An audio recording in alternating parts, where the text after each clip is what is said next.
Okay, so for my final project, I did a terrain generation tool using 3 different algorithms. So first of all, let's start with the basics.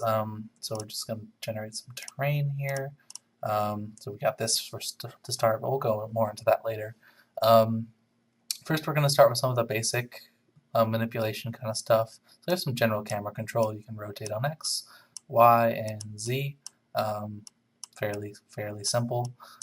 You can scale it so you can kind of zoom in, you can zoom out, kind of get where you want it to be.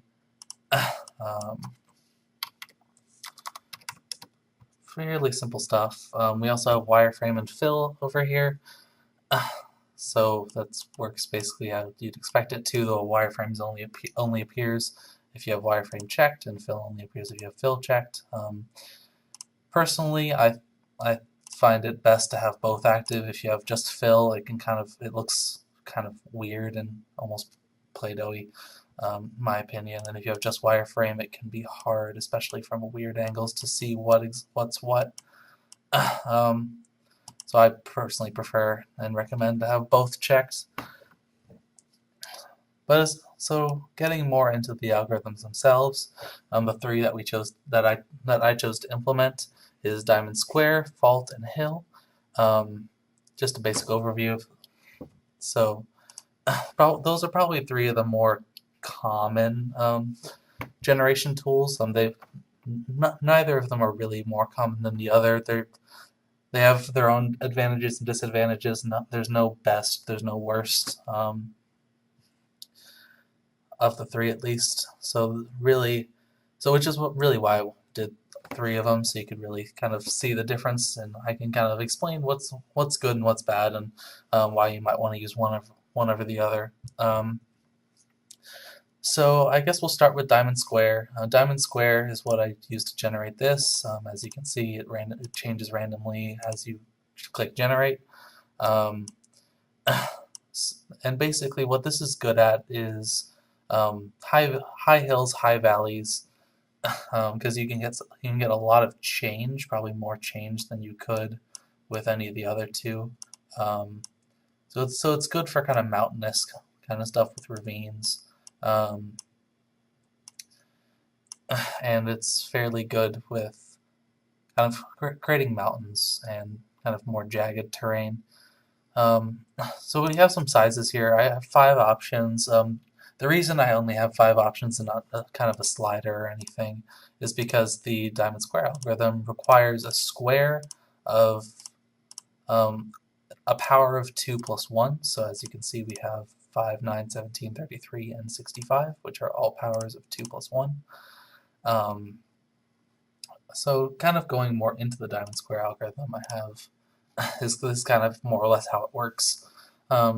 So we have some corners. So basically, you start out with that square of some kind of power of 2 plus 1, and then you start with a corner seed value. I use 0, because it looks the best in terms of where it's located on the screen, and it aids in normalization of the terrain, so I can more accurately change it later, scale it and such. So we have 0, we have all these points, all the white points on here are empty. And so you start with the 4 corner values, which creates a square, and then you turn that square into diamonds, basically by setting the middle of that square to the average of the corners plus some random offset, positive or negative. So it raises or lowers. And then from there, it kind of creates 4 diamonds, or in this case, 4 half diamonds. Then for each of those diamonds, you're going to go into the middle of those and do the same thing, where you take the 4 corners, or 3 corners if it's on an edge, and set it to the average of those corners plus some random offset. And what I did was I made the offset less the further in you go. So the first offsets can be fairly high, but the final offsets are going to be fairly minimal. It looks a lot better. It makes it a lot less jagged, and it kind of implements some natural smoothing. So basically, you're going to do those steps over and over until you have your entire array filled with points, like filled with values. And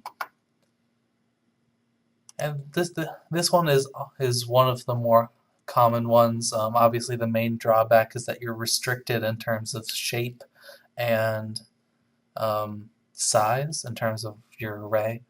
It has to be square, and and the side has to be some square, and it has to be some, and the side length has to be some square. Has to be some power of 2 plus 1. But you do get some cool mountains this way. So I do like using it. It probably looks the coolest in my opinion. Next, going on to fault. So fault works a lot differently than diamond square. It doesn't populate an array per se. It basically it starts out with a flat plane. In my case, I did the largest one I could that I implemented was 65 by 65. This one doesn't have the same restrictions as diamond square does, so you can have however many segments as you want in either direction. Could be. But I have it restricted to 5 and 65 just because I feel like those are good values. Anything less than 5, you don't really see that much change, and anything more than 65, and you're kind of getting into something really small. But basically how fault works is basically it works on iterations. It's an iterative formula. So when you have 0 iterations, that's just a flat plane. But say you have 1, you get it's called the fault algorithm because you get a fault.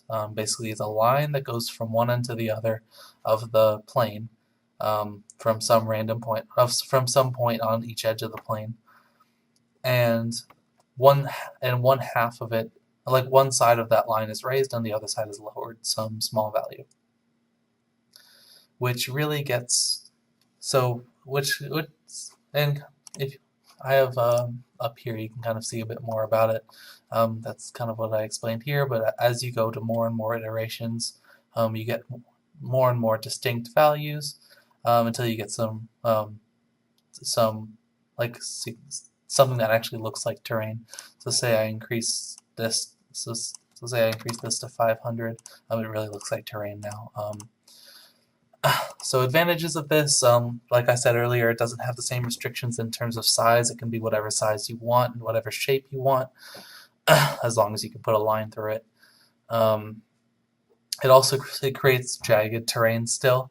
So if you want a kind of like a rocky area, the fault algorithm is really good for that.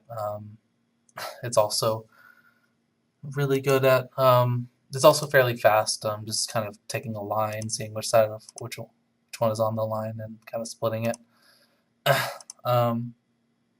Yeah, so a lot of terrain generation software uses this since it isn't restricted in terms of size, and since it's fairly fast. Although it's also, and something similar to it is the third algorithm I implemented is fairly similar to it. It's called the hill or circle algorithm. It's also iterative and also is not restricted by size.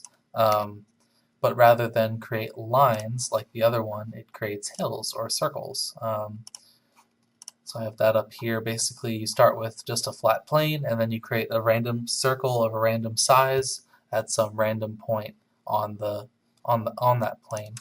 So you can kind of see that if I just do one iteration here, it kind of pulls up. See here's the hill. Let's say you made it like 5. Here's the hills dotted around, random size, random locations. But then if you do 500, you end up with something like this.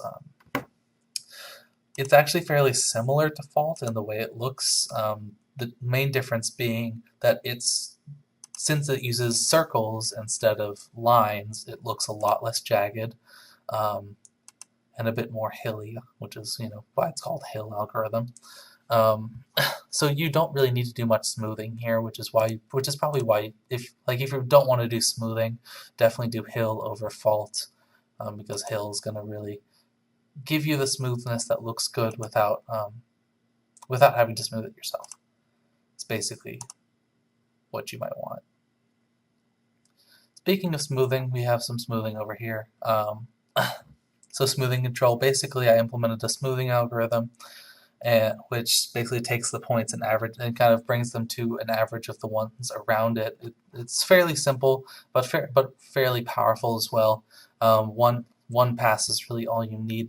I mean, in Hill you really don't need it at all. So I'm actually going to go over to Fault here and do that because you can really see the difference there. So in one pass, bam, it's already really smooth. Another pass, it's even more smooth. But if I regenerate that and do 5 passes, which is the most I have on here, because it's really the most you need. It's really smooth. It really takes out those jagged edges. As you can, so if you're looking for something fairly rolling hills type kind of thing, then using a Fault algorithm with heavy smoothing really gets you what you might be looking for, even more than the Hill algorithm probably. Although you do have to smooth it yourself, which is kind of a drawback to the Hill algorithm, is that you do have to do the smoothing yourself. But since you are doing it yourself, you can get a lot more powerful with it and get a lot more fine-tuned with how you want it to look. You do the same thing with Diamond Square, obviously. Looks fairly good. Kind of gets to more, I personally, like one pass I think looks really good. Turns it from more kind of super rocky, super craggy to something more smooth and natural in terms of mountainous terrain.